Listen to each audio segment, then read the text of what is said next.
پلار د واده په درېیمه ورځ د زوی کمرې ته ورغی. صحیح وکړل.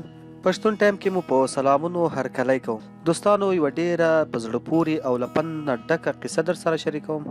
هیله ده چې ویډیو تر پایه را سره وګورئ. یو ځوان نوی واده کړی و. پلار یې د واده په درېیمه ورځ د زوی کمرې ته ور دننه شو تر څو مبارکي ورکړي. له مبارکي څخه وروسته په کوټه کې کېناستل او زوی ته یې وویل چې پنسل، سپینه پاڼه او پنسل پاک راوړه. زوی یې ورته وویل پلاره د څه دپاره؟ پلار یې ورته وویل چې زویه ته خو یو ځل راوړه. زوی یې سپینه پاڼه او پنسل راوړ خو پنسل پاک یې پیدا نه کړ. پلار یې ورته وویل چې زر دکان ته لاړ شه او پنسل پاک هم راوړه. زوی یې دکان ته لاړی او پنسل پاک یې راوړ. پلار یې زوی ته پنسل په ګوتو کې ورکړ چې یو څه ولیکه. زوی یې ورته وویل چې څه ولیکم پلاره؟ پلار یې ورته وویل چې هر څه لیکې خو یو څه خامخا ولیکه. زوی یې یوه جمله ولیکله خو پلار یې پنسل پاک راواخیستل او هغه جمله یې پاکه کړه. بیا یې زوی ته وویل چې شابه بله څه جمله ولیکه. زوی یې بل څه ولیکل. پلار یې بیا پنسل پاک راواخیستل او هغه جمله یې هم ور پاکه کړه. پلار یې بیا ورته وویل چې زویه یو څه ولیکه. زوی یې بیا پنسل راواخیستل او یو څه یې ولیکل خو پلار یې بیا هم هغه لیکل پاک کړل. زوی هر ځل پلار ته وایي چې پلاره د څه دپاره؟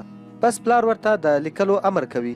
بالاخره زوی ستړی شو او پلار ته یې وویل پلاره زارۍ درته کوم چې په دې راز مې پوی کړه. پلار یې په خندا شو او ورته یې وویل زویه ته وګوره پاڼه همغسې سپینه ده که نه؟ زوی یې ورته وویل چې بالکل همغسې سپینه ده. پلار د زوی په اوږه لاس کېښود او ورته یې وویل واده دغسې پنسل پاک ته ضرورت لري.